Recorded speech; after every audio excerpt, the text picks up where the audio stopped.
Hello, everyone. Hello. Thank you all for being here this evening. I hope you and your loved ones are feeling well and safe.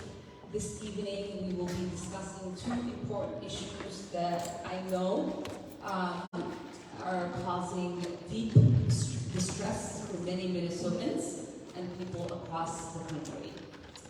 First, we will talk about gun violence and, of course, abortion rights.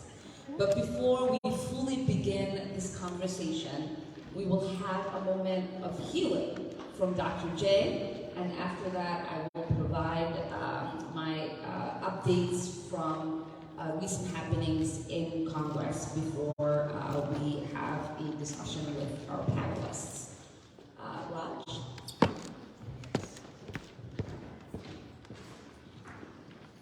So appreciate the time, I want to welcome you and I want to invite you to find a comfortable place, right? You sit, place your feet on the ground, right? Take a couple of deep breaths.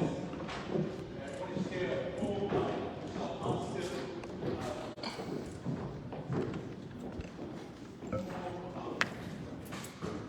peace and restoration. And Michelle Amster starts with this idea of a vision for justice. I'm not. Okay, can y'all hear me now? Yeah. Okay, great. I hear you now. So Michelle Amster says a vision for justice. And she says, a long, long time ago, or was it last year? So as you breathe in and breathe out, she says, or was it just yesterday? A seed was planted. A justice tree seed was planted. So as you breathe in and breathe out, she want to invite you to move out of your head space and come into your heart space. She asks, but how will it grow? How will this justice tree grow when the ground is poisoned with broken treaties and lies? How will it grow when water spills the blood of African and indigenous bodies? How will it grow when the stories of the settlers is the sun that scorches the earth, burns our backs and drains our tears? So as you breathe in and breathe out, Michelle also says, but there is hope, right? Because we know that our stories are not the same. We know that we are here to turn justice into a verb and not just remain a verbiage. And we know that our work is all about our babies, taking care of the babies until the 7 generations. The babies we must love in ourselves, in our homes, in our communities, and above all, in our streets. So as you breathe in and breathe out, Michelle Amster invites us to bear witness, create a safe and embrace space. Let us learn from the past to see the future. They say it's in Kofor. We tell our stories, we share our narratives, and then, maybe then, these moments that we are together will become a movement for peace. Love you. Open your eyes, take a deep breath, stretch out, stay present. Thank you.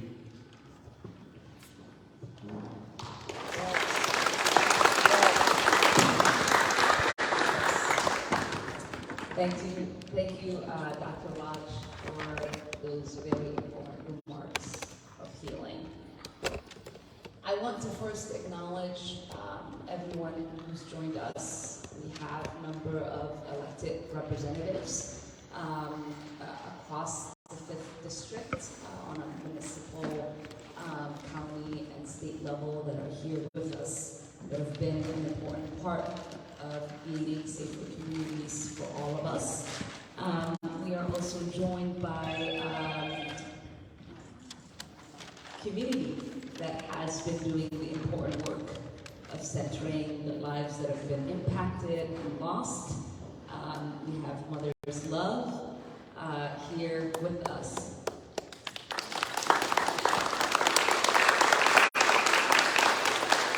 It's an organization run by mothers, and my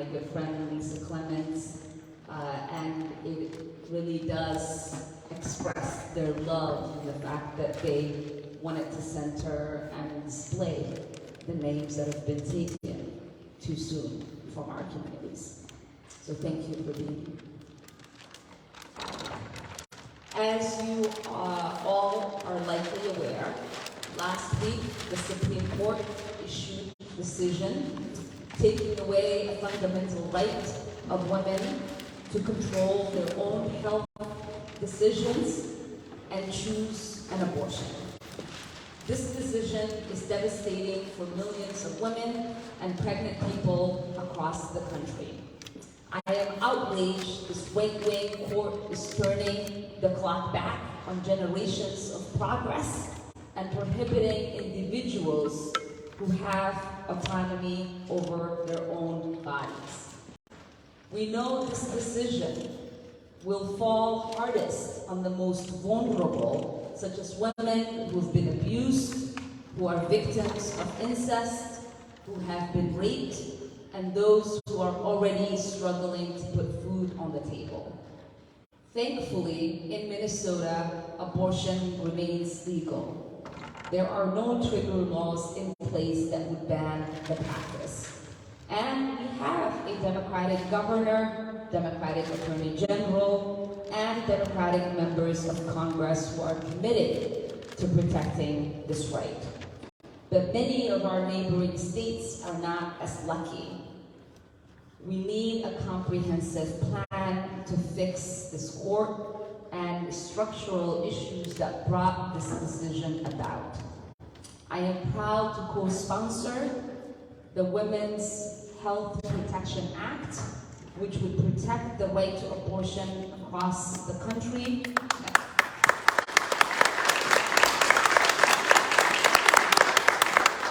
And was proud to pass this bill through the House.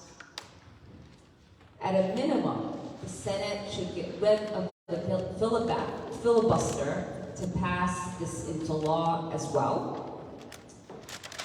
Next, Congress has the congressional authority to regulate this court. Supreme Court justices should have binding ethics rules, just like Congress, and term limits. Congress also has the authority to impeach members of the Supreme Court and has done so before. It is my belief that we need impeachment investigation into Clarence Thompson's role in the January 6th coup, as well as into Gorsuch, Alito, Bennett, and Kavanaugh's testimonies on Roe during their confirmation hearings. Lastly, Congress can change the number of justices on the court at any time, and has done so 7 times throughout our history. Since 1989, the last time the court was expanded, the U.S. population has grown by over 800%. Yet the court has stayed stagnant at 9 justices. In the face of a stolen seat, a sitting justice implicated in a coup attempt, and a dangerous crisis of legitimacy, this common sense reform should absolutely be at the table. I will be happy to take questions on this and abortion rights later on tonight, but I would like for us to spend some time talking about another critical issue right now, which is gun violence, its prevention, and the impact that it's had on so many members of our community. Since the beginning of this pandemic, we have been hit quite hard.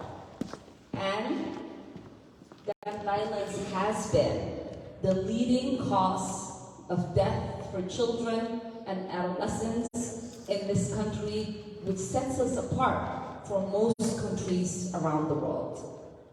Tonight we have a panel to discuss the impact this epidemic is having on our communities, ways we are working to combat it, and resources we can utilize.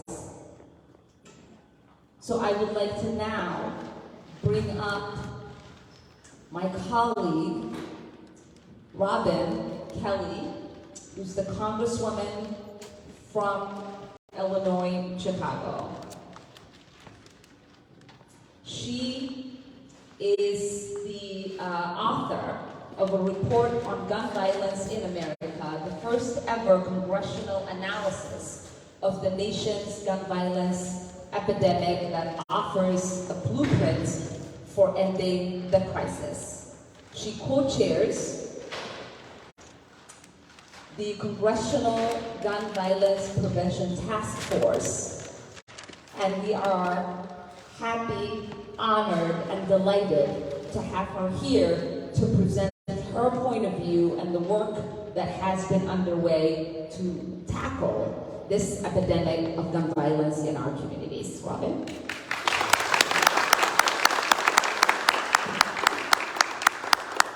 Good evening, everyone. It's a true honor to be here with you today. I want to thank my colleague for inviting me to speak about gun violence and the progress we've made.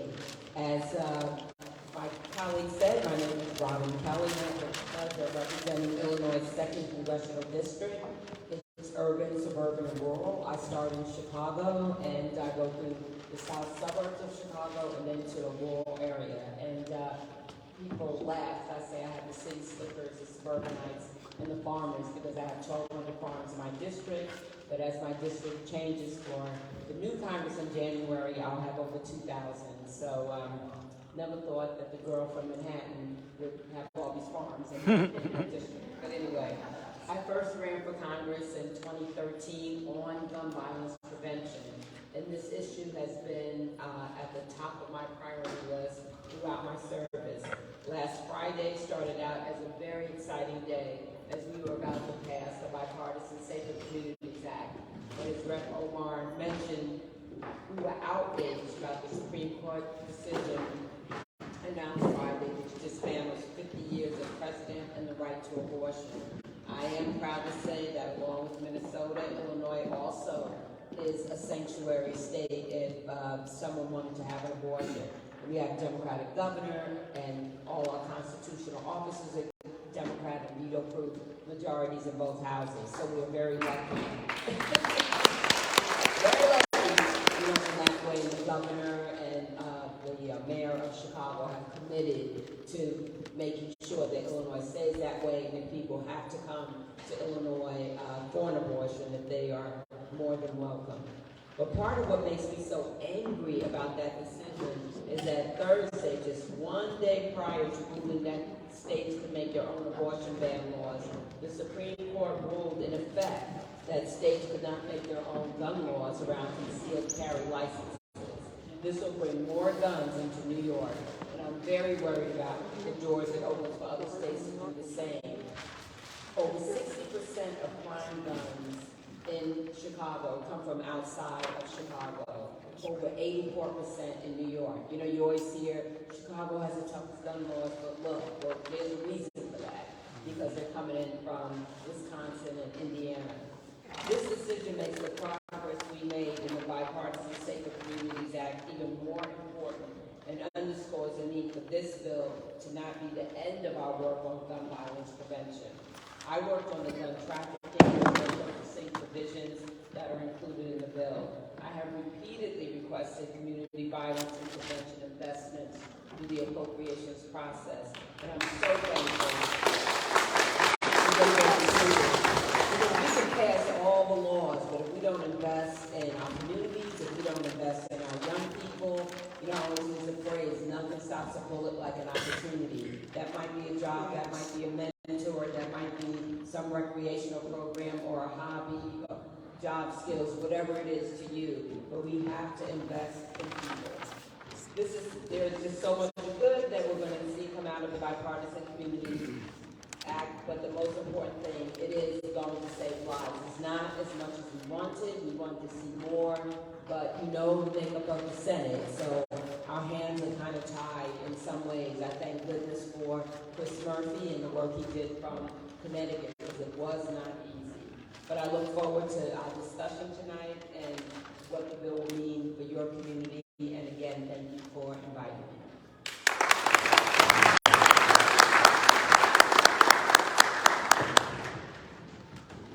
Thank you so much, Robin. One more hand for Robin. Congresswoman Kelly. I know that the Congresswoman touched a little bit on the bipartisan gun violence prevention piece of legislation that was passed. We also were able to pass Active Shooter Alert Act as well. Recently, we also passed domestic terrorism legislation after the massacre in New York. Yes, no. Thank you. I wanted to say Brooklyn because I think you mentioned Brooklyn. And so it's really important work that is progressing in Congress. And I think one of the most important pieces in the bipartisan gun violence prevention piece of legislation that we've done outside of what Congresswoman Kelly highlighted about the trafficking gun prevention aspect is the massive amounts of resources that are going to come into our communities, and urban communities are going to benefit the most. The amount of money that's going to go into gun violence prevention, into community interruption work, into mental health support in our schools, and in so many other aspects. I know that this work can't get done with just Congress on a federal level doing the work.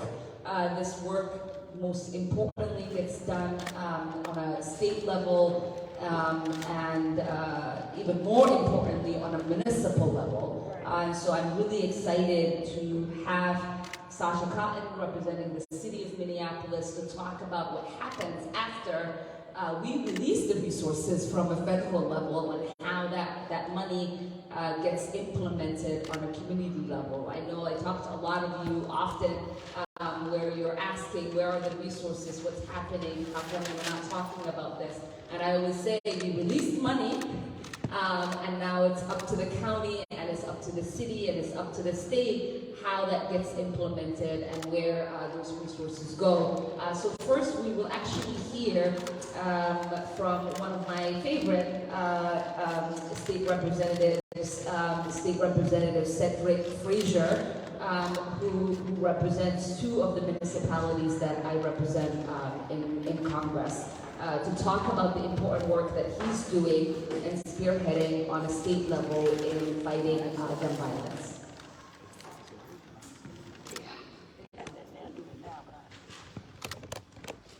Is it okay if he stays seated?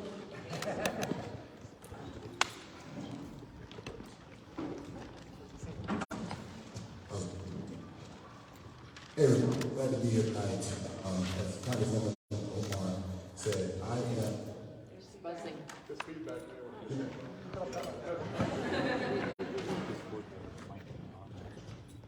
Cedric Frazier. Where's the other mic? Oh. No.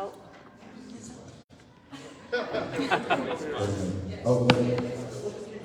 No, anymore. Maybe it's not meant for me to speak tonight. Right. Glad to be here.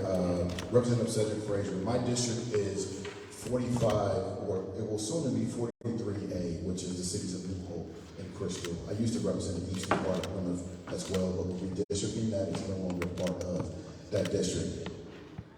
You know, I just wanted, for a moment, first of all, the overturn of Roe, very personal. I have 3 daughters. I was raised in a house full of women, a lot of aunts in that household, and I grew up in Inglewood. Congresswoman Kelly represents the great communities that I grew up very close to, growing up in Chicago, Illinois. And for me, when Roe was overturned, all I could think about is that now I live in a country where I have to explain to my daughters that they don't have certain rights, that they are not treated equal. because of their gender. And I did not think that I would have to ever explain that to them again. What I will say to you all is that I think many of us in this room probably thought that we would never get to this point again. But here we are.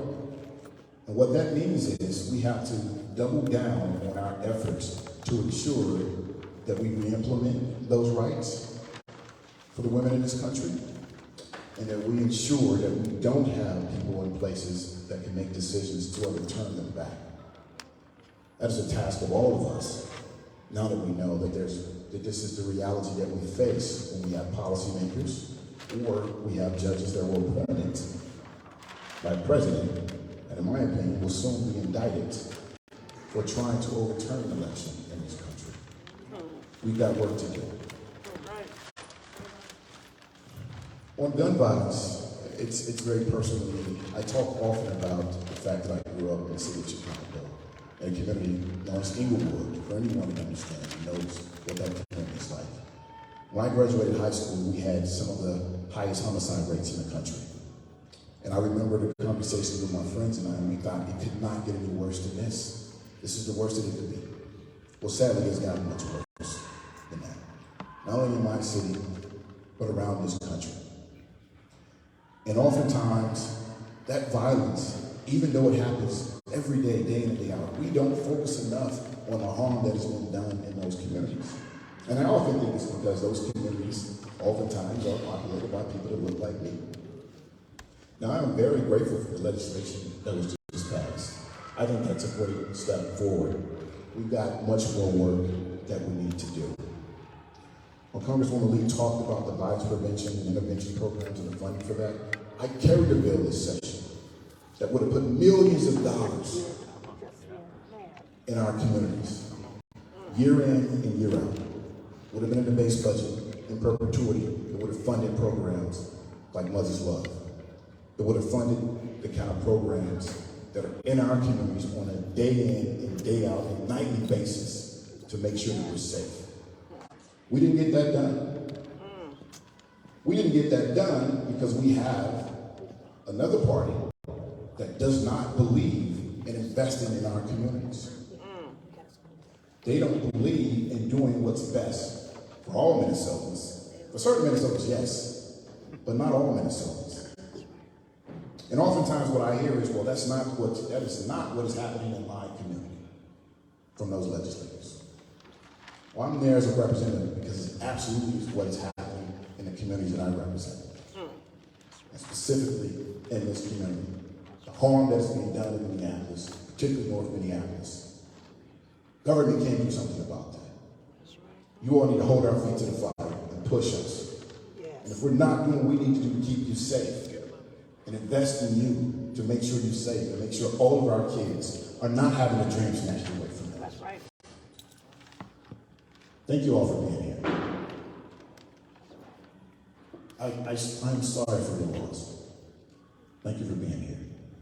We need to make sure we invest in our communities to keep our kids safe so they can reach their full potentials and achieve and pursue their dreams.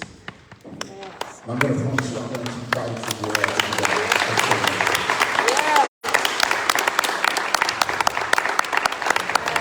I'm ready to take any questions you have. Thank you for that. Thank you. Thank you, Representative Frazier, for that. It is really great to have you as a partner in this state. And now we will hear from Sasha Cotton, who is with the City of Minneapolis' Office of Violence Prevention. Is it okay if I stay seated? You okay with that? Yes. Yep. You made the reference. The politicians had to get up. Other folks are going to say this. Thank you for having me, Congresswoman, and to the esteemed panel. I truly feel honored to be here with you all. But more importantly, to the community, thank you for showing up. So often these events, people organize, people come to prepare to do this kind of convening and have this kind of conversations. And it can be hard to get community to show up because you're tired. People are very tired of hearing the same messages over and over again. So I'm grateful for the organizing that happened. to do this, and I'm grateful for the community showing up because we have to keep talking. We have to keep pushing the hand of the federal government, of the state of Minnesota government, and our local municipalities to fund the work that we know improves safety in our communities. And that looks like a comprehensive plan to address gun violence in particular, but violence broadly. And one of the ways that I talk about it, because our work is housed in public health, is thinking about the ecosystem of medical care. We know that when we go to a clinic, and I'm very fortunate to have both of my grandmothers still living and in their 90s, you can imagine what their medical experiences were like in their 20s. So thinking about the overturning of Roe and thinking about comprehensive medical care for Black and brown women, there has been great progress and now great setback.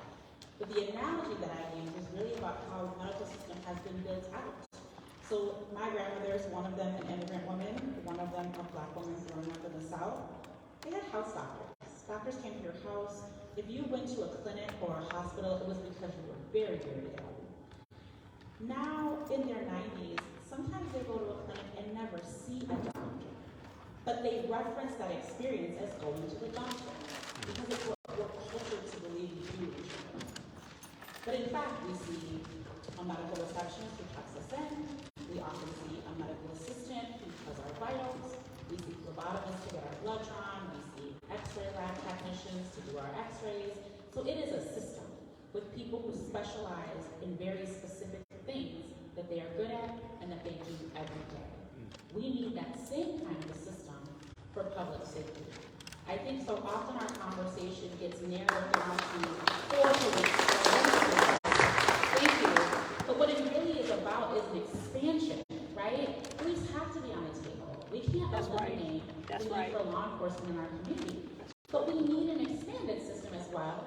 And we need police who serve our communities with integrity, respect, and compassionate accountability. That's right. And right now, a lot of those things aren't happening across the system. We're not building the system as rapidly as it needs to be built. We need violence interrupters. We need teams like a Mother's Love. We need people in hospitals. We need people doing the work on the ground. We need youth mentorship programs. And the reality is that those things cost money. They cost money. It costs money to fund a police department. It costs money to fund any government organized thing. It costs money. This year, the Office of Violence Prevention's budget is the largest that it's ever been, and it is supplemented by a good chunk of ARP money, so thank you to our Congress folks who we know worked on that, and to our state representative who knew how to do the funneling. But at the end of the day, the city gets about, we're getting about $3 million of that money, which sounds like a lot of money, but the reality is, last year we funded 85 programs. If you take the totality of our budget for this year, which is $11 million, and divide it up amongst 85 programs, not a lot of money. It's not a lot of money, period, and it's not a lot of money to serve the populations of Minneapolis that are hardest hit by gun violence. And we know that when we give people the things that they need, like employment and education and recreation and healthcare and sobriety treatment, that lives are changed, and that their ideologies about the use of violence to solve conflict changes. But we're not doing that, right? We are patchworking a solution rather than building a comprehensive quilt that covers our community with safety. And that is the problem. And so our work is valuable, it's important, we do the best that we can with what we have, but it is never enough. Because until we are able to save the lives of our children, until we stop seeing these kinds of names, until families are not decimated by gun violence, it's never enough. And so we've got to put all the hands on the table, all the cards in the deck to come up with solutions. That means we have to be creative. We can't fall back to what used to work because we're never going back, right? We're never going backwards. We live in a post-COVID, mid-crisis pandemic era. We are never going back to the solutions that we relied on as the sole way to solve our problems. And so we've got to get creative. We've got to be innovative. We've got to be willing to take risks and try things to figure out what is going to work and recognize that sometimes we're going to try things and they may not work. But we've got to put everything on the table to save our babies because that's what this conversation So I will close with both, again, a thank you on the recent gun legislation and recognizing that it was not enough. I'm also, Minneapolis and myself personally are members of the Black and Gun Violence Coalition that pushed for much of that legislation and continues to be in the ear of our federal government about moving resources to support particularly Black and brown communities that are impacted by gun violence. And I will also say personally, the overturning of Roe v. Wade, while I sit here in this high school that I'm from St. Paul, I'm a St. Paul girl, but I cheerleaded at this school. Yeah. I did. I cheerleaded at this school on those courts, on that sideline against Polish, right? And I'm happy to admit it. St. Paul is where it's at. We are on the north side. On the north side, this is where it's at for Minneapolis. But it's St. Paul is where it's at. Hold up. Did it, man? Somebody figure out what it's I love it. right? Well, we'll take a Scott. I'm saying all that to say that while I was cheerleading, I was also carrying my son. And as a 17-year-old woman, young woman, who was faced with a very difficult decision, I was faced with choices. And a lot of young women will not be given those choices. And that is racism. And we should do everything that we can to ensure that women have the choice to have autonomy over their bodies and to control what happens to their bodies when it comes to reproductive health. So I thank you for doing it, and thank you for this panel, and look forward to meeting the rest of our staff.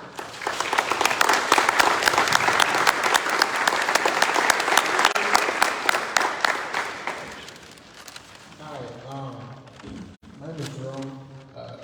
This is not really easy for me. I'm the executive director of Minnesota Teen Activists. If any of you are familiar, we're a nonprofit. Our mission statement is to eradicate systemic injustice in the schools. So, as I'm sitting next to the mother of Deshaun Hill, and just reflecting, like, just this space here, right? It's very strategic that we chose North High School. And I want to amplify any of the young Black students who have went through this. I also want to celebrate the nearly 99% of seniors who were able to graduate from North High School this year.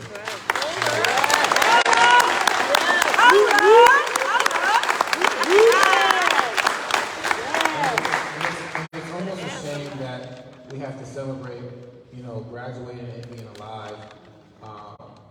But over at Minnesota Teen Activists, I think this whole conversation should be reshifted and centered around young people, because the people who are dying are actually young people, right? So I pose the question, how are these people, right?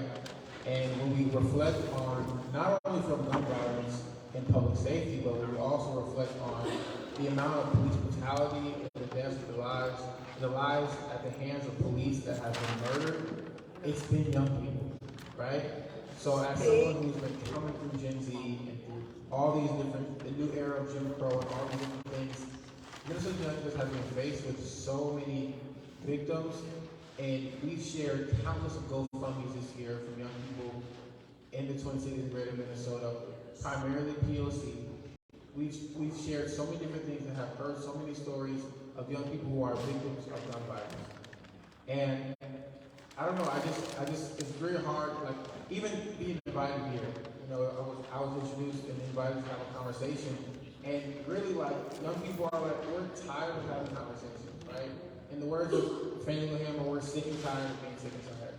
Like, we've come to the point where, like, yeah, it's very rare that we're brought to a table like this, and I've been grateful to, like, be the voice of most young people throughout the Twin Cities.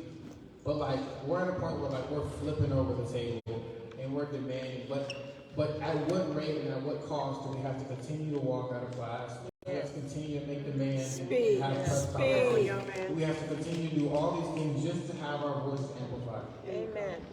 During Amir Locke and during Dante Wright, all these are young men, right? And if you go on Google and you search Amir Locke walkout, you'll see on the headlines that we created our own headlines. And we said, protect young black lives. We have hopes and dreams. We deserve to live. And because of that, we've amplified that message time and time and time again. I remember that day when we were planning and organizing and all the things were in motion and we were trying to face one tragedy but then hit with another tragedy. And just having to navigate as young people with little support from adults has been the most tiring thing like I've ever dealt with in my life. And it's almost like Minnesota Teen Activists has been like the first responders to many of these situations where we get an influx of emails and DMs, and we've had to think for ourselves where I've had meetings with the governor, I've had meetings with the mayor, I've had meetings with so many people bringing my young people to the table, and we've asked and demanded for all these task force and all these different things, and yet nothing has been responded, right? So when we talk about legislation, all these things, they're great, they're fine, they're amazing. And all of you here, who are allies of those who are POC and have been victims, I really hope you're here not just to see Ilhan Omar, or not just for a photo op, or not just to make your own headline with the press, but you're here because you actually care. Speak. And you're here because you're going to turn this into direct action. You're going to turn this into you going to your friends, you going to your relatives and saying, hey, it's important that we vote on these bills, it's important that we support these bills because you all are in a place and in a position where you're not being oppressed, where you're not being affected by these other things. So when I think of the names, I mentioned police brutality, but I also can think of Jamari Rice, who was also a victim of gun violence, and all these people, and all these different things, where we've had press conferences and demanded that the age limit for ARs have went up, but nothing's been heard. If we think about just recently, June 25th, just happened, Aaliyah James was shot on her rear end while walking across the Stonewall Bridge by a stray bullet. Why is that not in the headlines? Why is that not in the headlines? And yet again, we continue to have these conversations and nothing is being done. So I just want to encourage you all to be steadfast and to really lift up the voices of young people who know what we need, who only trust each other, and who respond to these crises at a timely manner and are effective and can mobilize thousands of people to amplify our voices and not just be here just because it's cute and you can post on your timeline on Facebook, but actually be here because like this is meaningful to you, because you're standing up for those who have passed, and because like you care. So I can go on in a litany of different scenarios and cases that Minnesota Teen Activists, and this is not like a blow from our organization, this is just the facts. Right? We've dealt with so many things, and it's just time and time again we're here. But I do appreciate you, Ilhan Omar, for giving me the space and for allowing me to amplify all of the young voices. And I just really hope that we create this into a momentum of direct action and not have conversations about conversations, have meetings about meetings, where we do something and we get out the vote with young people and all that.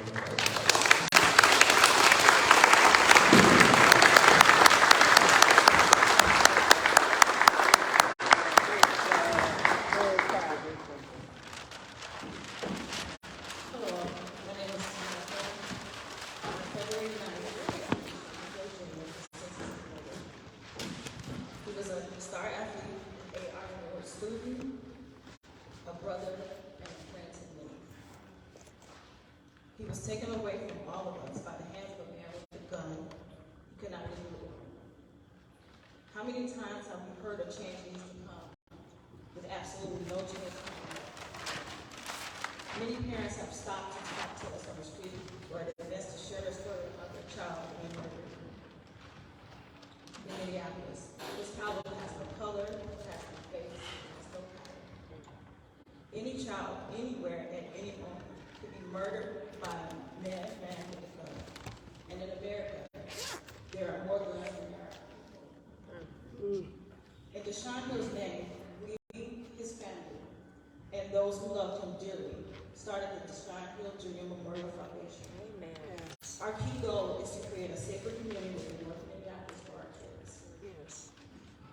Which includes taking actions that can lead to different impacts, such as funding other non-profits, providing scholarships, and raising awareness around these issues, plaguing our community, with gun violence being on top of that list. Every action by each person leads to our goal. Our key message is that gun violence is preventable, and each individual can make a change by not just saying that you make a change, but holding their own family, community, schools, and elected officials accountable for making that change an actual reality.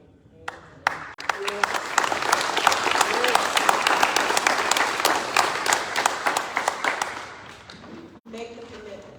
You can say that, but I want you all to repeat after me. I commit to do all I can do to protect children from gun violence. I commit to all I can do to protect children from gun violence. We have to do more. We have to do more.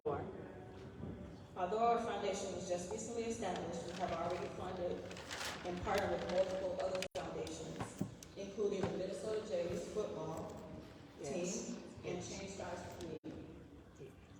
We are in the planning stages to launch nonviolence prevention initiatives in the fourth quarter of this year, 2022. You can learn more about the foundation by visiting DeVillejuniorFoundation.org. That is DeVillejuniorFoundation.org. We want to thank you all.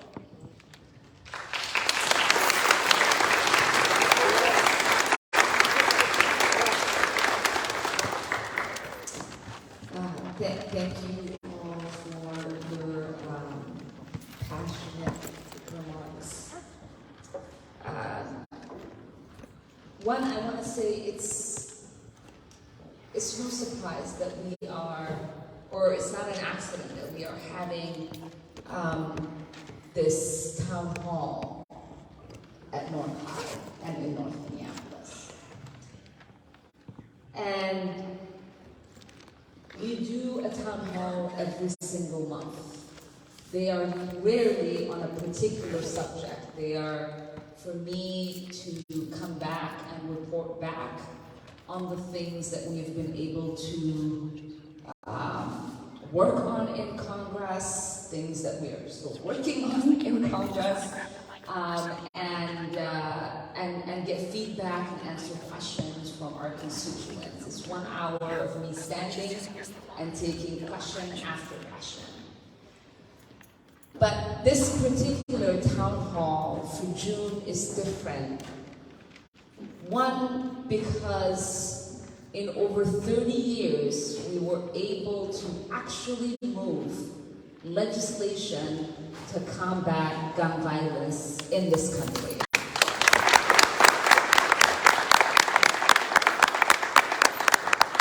And sure, it came about because the tragedy of babies dying and everyone saying no more was too much for folks. But nonetheless, it is a great progress. Congresswoman Kelly and I are members of the Congressional Black Caucus. On the House floor, there are two different sides people sit on. There's the Republican side and there's the Democrat side. But most of us who are members of the Black Caucus sit together and we sit in the front row on the Democratic side.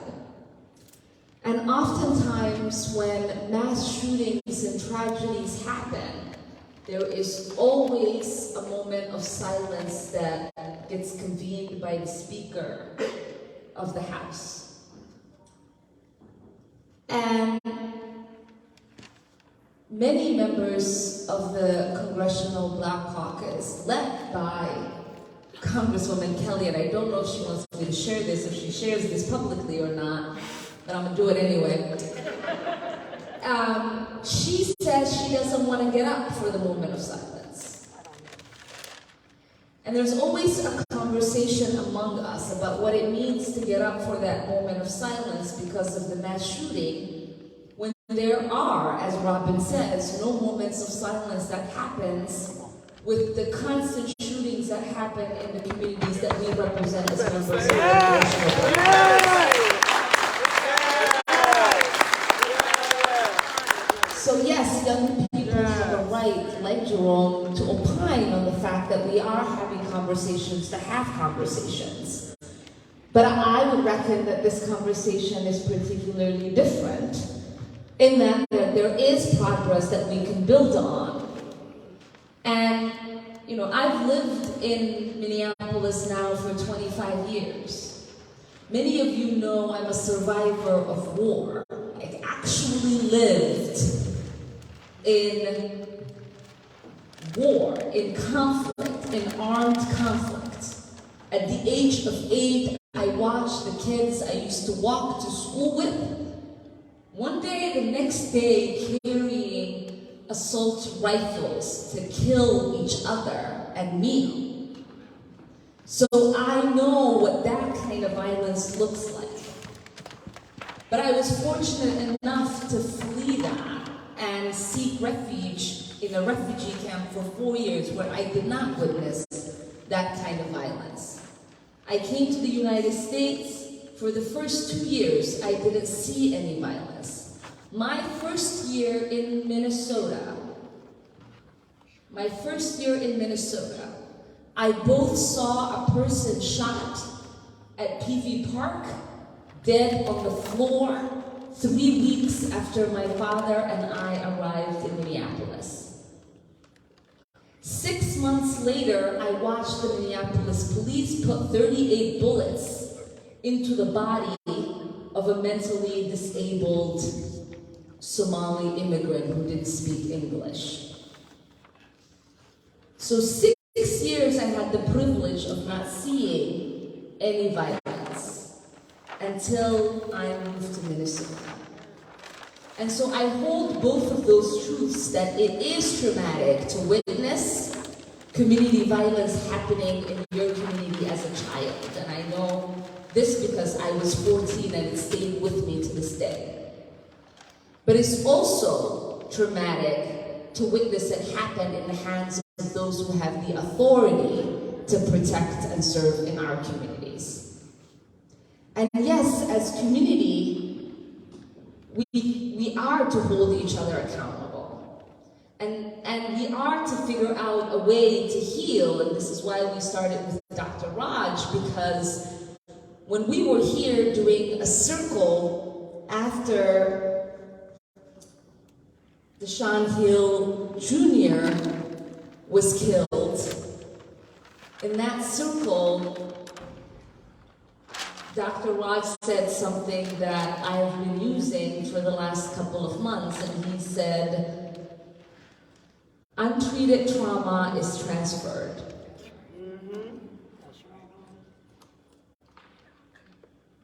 And if we are not actually fully understanding that and taking that into account, no legislation will save our communities or will save our institutions. No amount of money will be transformative for us, because without these conversations that allow for us to hold each other accountable, for us to talk about our pain, for us to hold each other in space and in thought and in heart, we are never going to end the cycle of violence and trauma in our communities. And so I want us to be honest with ourselves and begin that process of healing so that we can benefit from some of these resources that are out there and the positive legislation that is being put forth. Before we take some questions, I wanted to give Robin a couple of minutes to actually run down what the bipartisan piece of legislation does to prevent gun violence. Okay, I talked a little bit about the trafficking and store purchasing. We also incorporated red flag laws, and this incentivizes states to implement extreme risk protection order laws to keep weapons out of the hands of individuals who pose a danger to themselves or others, protection for victims of domestic violence. We closed the boyfriend loophole, by adding convicted abusers to the National Instant Criminal Background Check System. We enhanced background checks for buyers under 21. Many of us wanted us to raise the age of being able to buy a gun to 21, but we could not do that. So we enhanced the background checks for those between the 18 and 21 years of age. It will take longer. We have more time to find out if there's some reason the person should not buy a gun. And then, as we said, anti-violence community initiatives. We've never given more than $50 million. Now it's $250 million from the Break the Cycle Prevention Act. We know it's still not enough. And we actually had $5 billion, but we couldn't get that passed in the Senate. I know people think of us as Democrat, but really we're a Democrat in the House, Democratic president, and we struggle in the Senate because it's really even, and because of the filibuster, you know, we don't have 10 Republicans most of the time, except around the budget. We can't get anything passed. But a lot more money in for child and family mental health services, which is really good. But I want to remind everyone that more people with mental health issues get hurt by guns. They are not the people that hurt people. My unfortunately Republican colleagues try to put that out there, but that's not the truth. Then there's investment in school safety. But we know, again, we need continued investment in these opportunities. We want to raise the age for gun buyers. We want to examine, as we said, gun violence is a public health crisis. So, and as you talked about, Minnesota's had one of their deadliest years in 30 years in 2021. You're no stranger to gun trafficking. My understanding that last year, one woman bought 47 guns, and that they were found at a crime scene pretty quickly after that. And Minneapolis had nearly 5,000 911 calls for shots fired, and nearly 300 people wounded by gun violence. And this year, the city is outpacing last year's numbers. So we all have work to do. I don't even have to tell you about Chicago because it's in the news, you know, so very much. But it's bigger than Chicago, and percentage-wise, Chicago's not even number 1, 2, 3, or 4. You know, it's just that we have the numbers because we're so much bigger.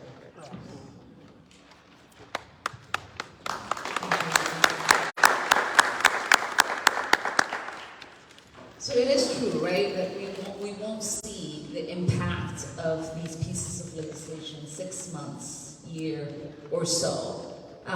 So it means that we have to lean on our municipal leaders, our city council, our mayors to be able to do what they can in implementing policies that will invest in interrupters and community violence prevention programs and do the work in training and reforming our law enforcement and continue to tackle that.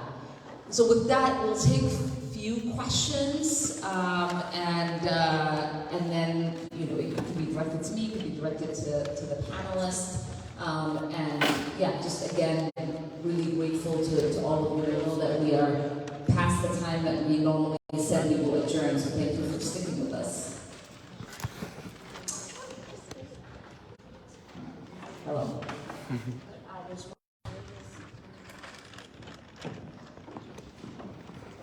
None of you have talked about what is causing people to be violent and how can we prevent it.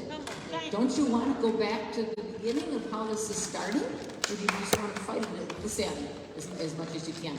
I have an idea. Trauma at a young age can cause mental illness and can cause criminal behavior later in life. Early childhood education can be traumatizing for 2- and 3-year-olds.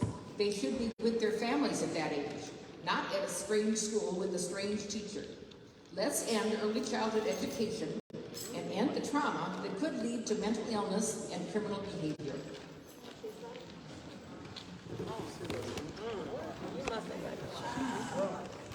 Thank you. Who's next? Over here.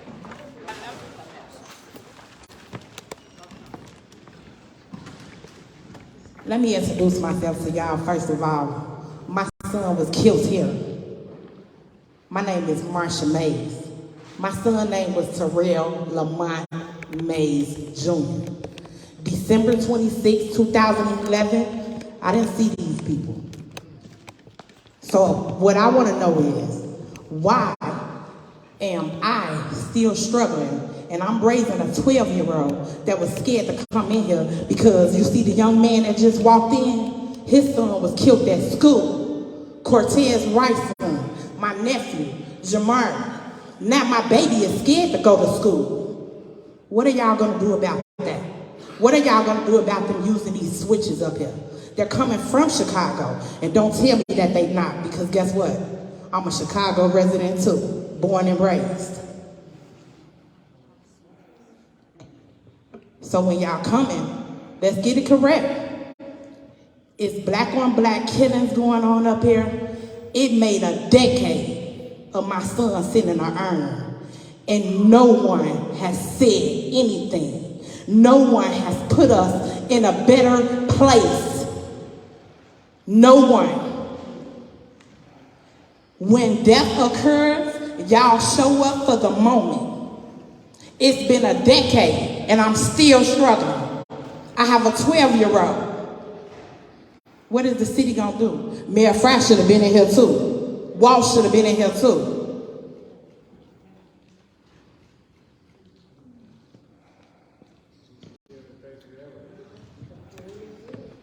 You want to speak, Cortez? I just said that they was too scared to face reality. That's what No, say it. I want them to hear it.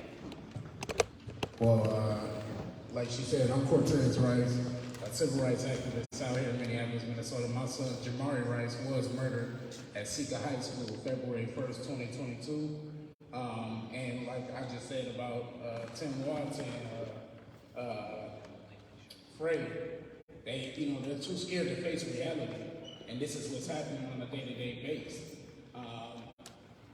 Police brutality, gun violence, and racism is at its all-time high right now. And if we don't stand up and fight back right now, who will do it for us? Literally, nobody. So we must come together, and obviously we got to push people out of office if they're not going to stand with us. Like point blank period. They're not going to do what we want them to do. We have to vote them out, and that's what we have to do. All power to the people.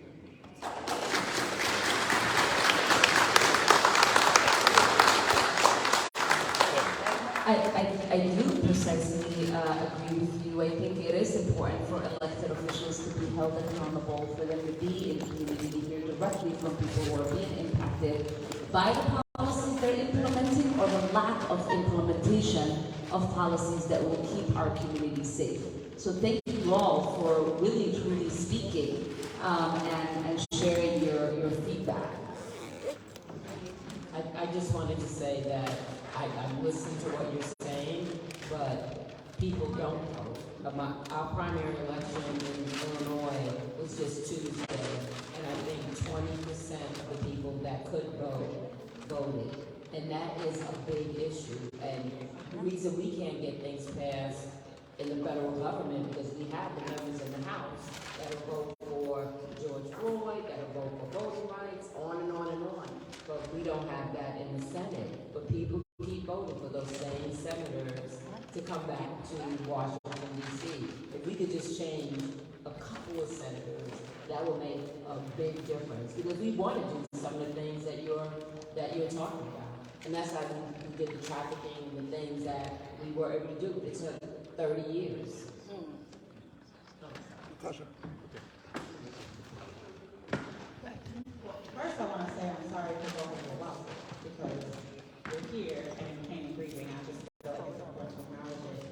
But I also want us to think about the loopholes that get created by government. Because one of the things that our office has been trying to do forever is a community trauma response, right? That when bad things happen in the community, like you said, we can't show up for a day or for a week or for a month and then call it good and think that people are going to be okay when they've lost children, when they've lost loved ones. Not only the immediacy and the needs of a family, but a whole community is destroyed when people are hurt. And what we have been told is, no, you can't have to pay for funerals. No, you can't have to pay for therapy. No, you can't have to pay for housing. They have to be a perpetrator of violence. They can't be the victim of violence, right? And so where are the resources and services for families and victims of violence? There is a fund at the state. It's my understanding it's been held up for 6 months. And I think the services that they pay are like $2,500. We know that the average cost of a funeral is $7,000 to $9,000 to bury your child with dignity. And that's minimal, right? That's cutting corners. So the reality is, when we talk about what we want from our elected officials, who's willing to do the work? I think these ladies are these folks, they seem good. I believe in them. But there's a lot of folks who aren't. And those folks hold the keys to getting the work done. So you've got people who are willing to put together the ideas, but they get I literally have been fighting this issue for years. It is part of the reason I'm leaving, right? Because I'm tired. I am tired of trying to move things that we know our communities need, that legislative bodies, councils, mayors, people with the power to move it aren't moving. So that's right.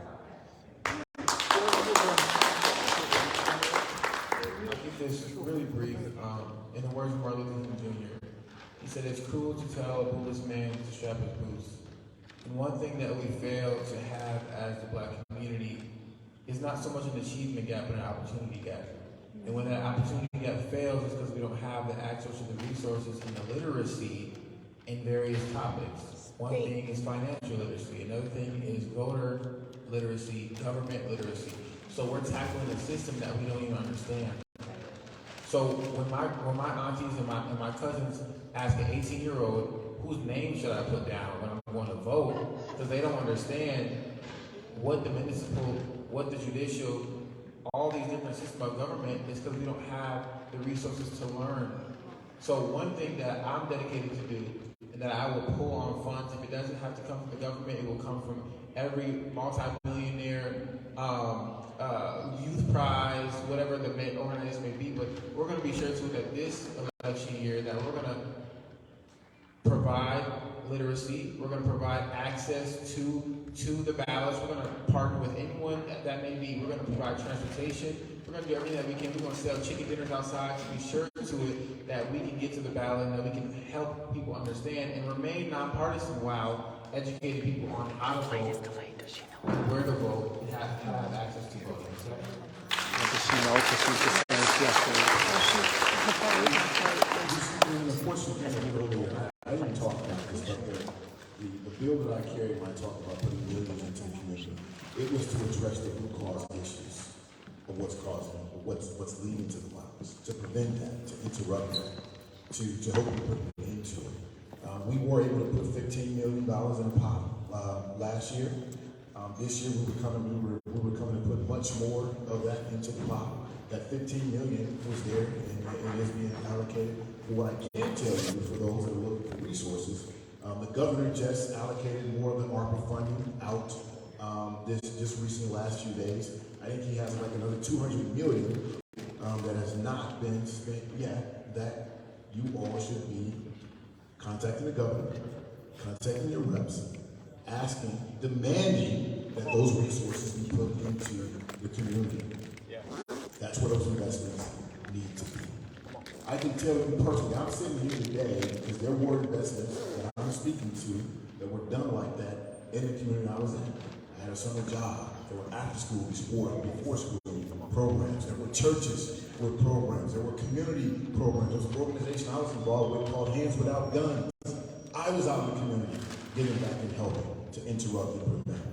Those programs work. To the sister that lost 2 people, I am sorry. I know what that's like. Rashawn Rivers, my best friend, I called him my cousin, lost him when I was a senior in high school to gun violence.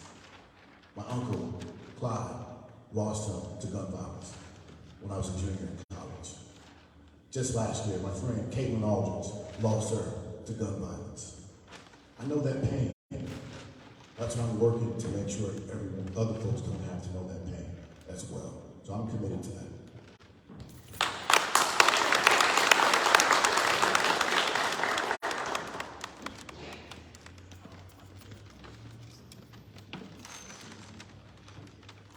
Hi, my name is Janelle Austin, and I'm from South Minneapolis.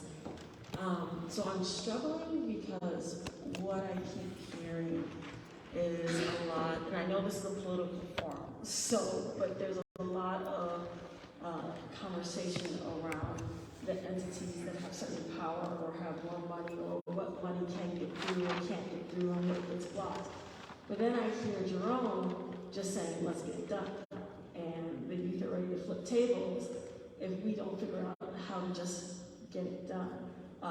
Or just sell chicken dinners to figure out how we're going to get money to get moved forward. And so I feel like, especially as I've been sitting down with youth and having one-on-one conversations over the past couple of months, I feel like that our young people are at a breaking point, at a tipping point. So when I hear a young person say, I'm ready to move to Canada because I don't trust that I can birth a child in this world, and that's ethical to raise a child in the United States of America. What can we do other than wait on political parties to change, or judges to flip, or a governor to say yes or no, or $5 million to turn into $250 million to turn into $5 billion? Like, are there things that we can do to start moving forward to be a more safe community without waiting on political dollars? Can we do the work? Can we follow in the footsteps of our youth and just show up and start doing and living into the life that we know we need to live into? Is that possible? And or are you all stuck because you're in these political institutions?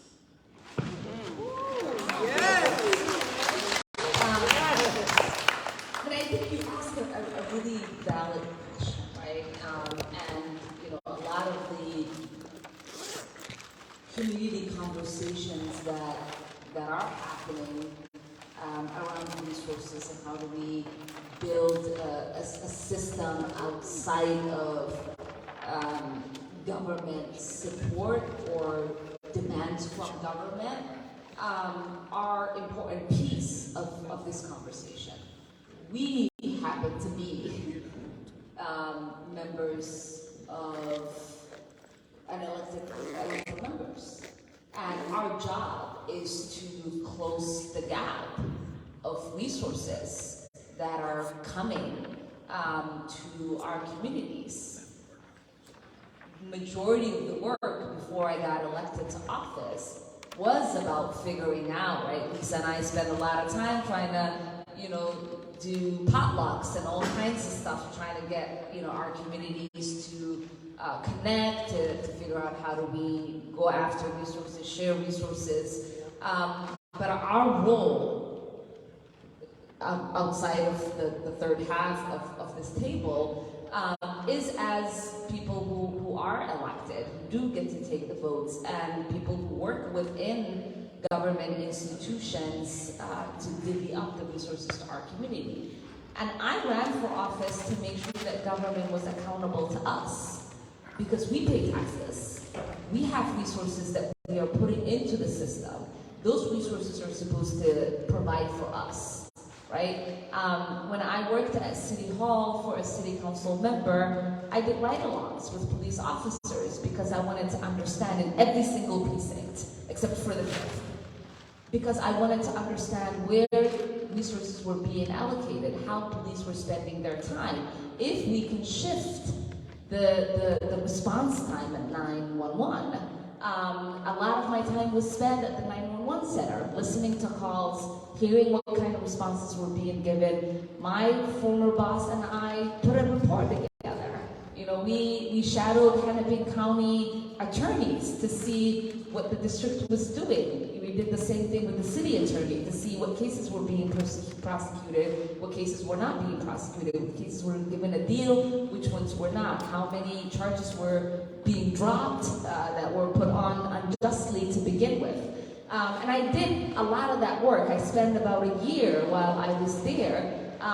One of the ways I met Sasha it was sitting at these tables, right? Raja and I used to do restorative justice work together. This work that we are doing is in collaboration with the work that community is doing as well, because we can't do it all, right? I'm part of a body of 535. We put our pieces of legislation forward. We have these conversations. Robin has been fighting for her anti-gun trafficking legislation since she got to Congress in 2014. I carry pieces of legislation that my predecessor, Keith Ellison, was fighting for when he got to Congress in 2006. Is still fighting for those resources to come to the community for many of these pieces of legislation to be passed. We do need collaborative work, we need advocacy, all of that stuff is helpful in us moving that. But to find a way to get the community what it needs outside of reliance on government, that's a larger conversation. And I'd be willing to convene folks to have that conversation if you're interested.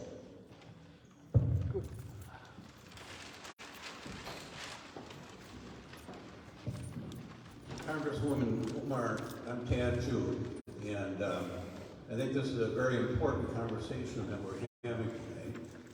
The timing, I don't think is appropriate. I don't think it's ethical to use public funding to send out mailings and to hold this kind of conversation in the midst. People are actually voting on your reelection. Do you think it's ethical to use public funds to promote this kind of meeting right now? If we're looking ethical, hold on, let me answer this. If it wasn't ethical, the House Ethics Committee would not send out the mailers. The mailers are actually sent out and approved and put together by fracking, and they do the work to make sure that we are actually communicating with our constituents about the work that's getting done. We were just talking about voter education. How many of you pay attention to how many bills get passed in Congress? How many of you even know who your member of Congress is?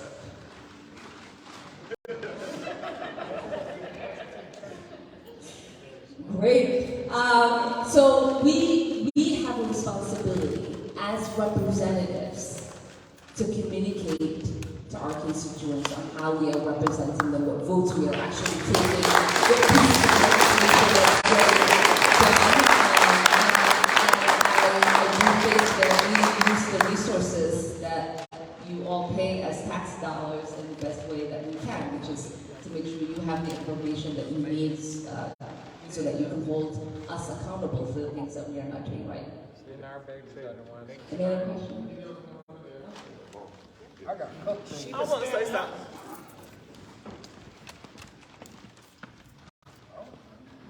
Hi, I'm sorry, Jenny. I'm LaDavion Garrett Jr.'s grandmother, the 10-year-old little boy that got shot in the head in North Minneapolis last year. And what I want to say is, what are we doing to protect our babies? It comes a point in time that our kids are not safe no more in North Minneapolis. We keep talking about the gun violence, but what are we doing about the gun violence? We have talked, I know I have done lots of interviews. I have talked for this whole past year about these kids, and 2 weeks later, it was 2 more kids shot in the head. So my thing is, what are we doing about the gun violence? We keep talking and saying what we're going to do, but ain't nothing getting done. More guns is coming into our community. Our kids ain't even able to come outside and play. I had to move off the north side of Minneapolis for my grandson to even feel comfortable coming home from the hospital that he spent 9 months in the hospital from a gunshot wound to his head at 10 years old. So when you say about the gun violence, what are we doing to protect our children? This is our future. These is our doctors, our lawyers. What are we doing to protect our kids? We're steady saying about gun violence. We're gonna about this money, this money, that, this money, this. But what are we actually doing to protect our youth? What are we doing? We don't have nowhere for them to do. We don't have no place for them to go. So what are they doing? They're out in the streets. What's the next thing they gonna do? It's nothing but get guns or do dumb stuff to get themselves killed or in trouble. Our babies are crying out for help in North Minneapolis. and we have to do something. We have to take accountability for it. My grandson lives every day with a bullet still in his head that no one has been charged for. We can get drug convictions, but we can't seem to get gun convictions. We have to have people stand accountable for what they have did to our children. Our children are crying out for help, and we're not doing anything to save them. We're not doing anything because 9 times out of 10, the legislator, the mayor, the governor, y'all don't live in our city. Y'all don't live in our hood. So y'all go home, y'all safe. This is where we live at. A lot of people can't get up and move. A lot of people can't relocate. So they have to do whatever they can to protect their babies. These are babies. Our future is at a stand. What are we going to do to protect our babies? We have to do something. This gun violence is being talked about, but it's not enough. It's not moving quick enough. We're not doing anything quick enough to protect our babies. Now here goes Summer here. Here goes Summer here. Look at all these names on this paper. Let me ask you, what do you think we should do? First of all, because I'm a mother of 4. My youngest is 10. I live in the city. I've lived in the city since 1997. I'm a proud graduate of its public schools. I grew up in Cedar Riverside. I live in Loring Park. I live in the city. I don't know what anybody tells you, but I live in the city. I go to work in DC, but I live here. My family lives here. My aunties, my uncles, my nieces, my nephews, everyone I love lives in the city. What do you need from us before I turn it over to Sasha to talk about the city's plan to prevent violence? What do you have the mic, you have your opportunity. What do you need from us to make sure nothing happens to the grandsons, to the sons First of all, of this I need people community? to take accountability. That's the first thing. Take accountability and stand on what you say. All you have is your word.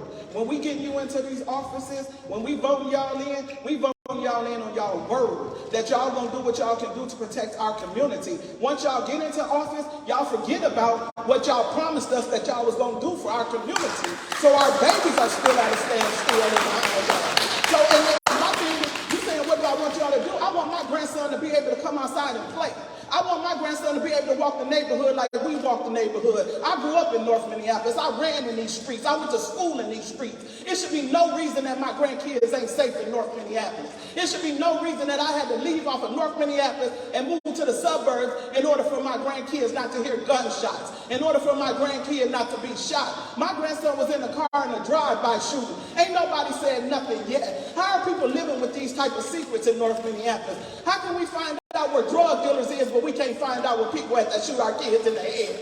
Our kids were killed execution style, shot execution style, and no one is saying anything. That's just swept under the rug. So we have to start with having people take accountability. Accountability, because we voted y'all in, or else we're going to have to get y'all out. Seriously. Yeah. That is very true. Our word is all we have. And I have never not delivered on a single promise that I have made. The police. That's good. I fight to make sure we have resources in our community. Just delivered millions of dollars for North Commons to make sure people have the resources they need so our kids have a place to play and do the things that they need, because every kid in every single neighborhood in Minneapolis deserves the same amount of resources. I'm going to give Sasha the mic to talk a little bit about some of the things that they're working on around crime prevention and what that looks like.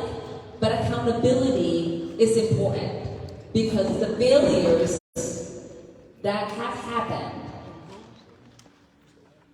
are due to policy. Those failures are due to policy. For our city, we have been stuck with the same system that is not working for any of us. We have one of the highest unsolved homicides in our city. People ask me all the time, why do you talk about homicide rates in Minneapolis and why they're unsolved? It's because I represent 15 municipalities. Minneapolis and 14 other ones. You don't hear me talk about the others because they got it all under control. And we don't in our city here in Minneapolis. And as a resident and as someone who represents it on a federal level, it's a priority of mine to try to make sure our city has the resources and its leaders are using those resources for our community. Sasha. I think funding programs to do the work of engaging and providing some of the things that you spoke about, ma'am, is critically important. Recreation, space, things for our kids to do so that they're not bored, so that they're not reckless, so that they're not in danger in our streets. That's what our office is really charged with doing, and we do that every year to the best of our ability through a competitive bid process. We're also replicating evidence-based practice, but I don't think any of that actually matters, to be honest, right? To your point, there's a real legitimacy, and that's ultimately what you're talking about, right? Is that it's hard to get people to come forward and say, I know what happened, when they don't trust the police department that they have to say that, right? And that makes the work of solving crime difficult for the cops who do want it, right? So we've got a legitimacy problem. And until we solve this legitimacy problem, it's St. Paul across the river. They're solving this rate at 90%, right? They solved their murders. Part of the reason they solved their murders. Think about that. We're twin cities.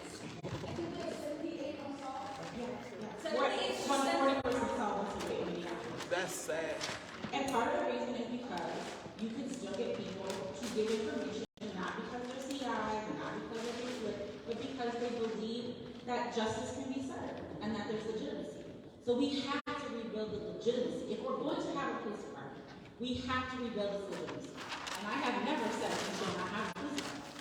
I support the idea of ensuring that law enforcement is a part of a safety plan, but they have to be legitimate. Yes. And part of our problem in Minneapolis is we have to rebuild that legitimacy. Come on.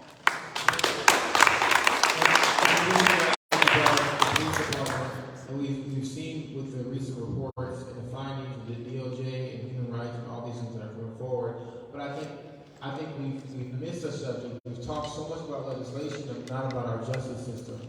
So when we talk about our justice system, I guarantee you that if a black man went to Minnetonka, went to Edina, went to any other place in the outer suburb, and he committed a crime, that he would be found immediately. You better say it.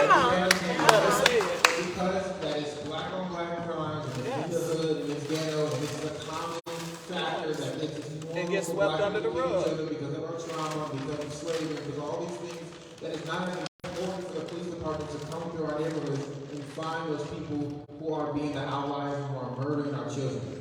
So the same energy that they put into black people who go and do crimes outside of our inner cities has to be that same energy that they put in Minneapolis.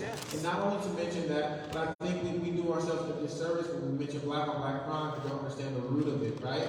So many of our allies here, many non-persons of color will be like, well, why don't you guys just stop killing each other? Right? That's the question that you pose, but without realizing to being trauma-informed and culturally competent on the severity and the cycles and the generation of curses that we've been put through because of so much oppression that we've dealt with. Right? So first things first, we need to deal with the fatherless young man, like myself, who never had my father in my life, who was put in the prison system, and I don't know the ropes, and I know we're coming to this progressive age where we're like, be men and be women, be this and be that, and don't live by these societal norms, but understanding within the culture and within the black human race and the black community that there are some fundamental structures that has to be in place in order for us to break through these things. So first thing first, we have to end the school and prison pipeline. We have to put mentorship programs for young men, because that's the other thing. And women. For the homeless, we have to provide these resources so that we don't come to a conversation that they've now resulted to violence because they haven't had the proper implementation of the things that they need to require to be successful. right? So those are the common things that you were talking about before you mentioned, someone mentioned not talking about the root of the problem. Well, I submit to you that that is the root of the problem, that we first have to come back to early childhood and realize that these young men and these young men are being torn away from their homes. They're having poor health, poor public safety, all these things that are then matriculated to the end of today, and that's why Black people are killing each other. Thank you, Jerome. I just want to thank Tuesday, Deshaun Hill Jr.'s family and Tuesday's siblings for being here with us today. Again, sorry for your loss. It means a great deal for you to be part of this conversation. I want to thank every one of you who have come here to share your stories of loss. And we are really grateful for you sharing your experience, your wisdom, your insight on how we can actually change the system and make sure it is responsive to your families, to your trauma, and to the tragedy that continues to be perpetuated in our communities. To every one of our panelists, thank you. I know that Congresswoman Kelly had to leave early. She had a flight to catch. I am told by my staff that we are past 45 minutes of the time that we were supposed to be in this space, so I will close this. But again, I want you to know that we are committed to continue the work of co-governance. As a member of Congress, I am your representative, and we believe that as a representative, you have to be able to be in the community, to hear directly from the people, have these conversations, and I look forward to continuing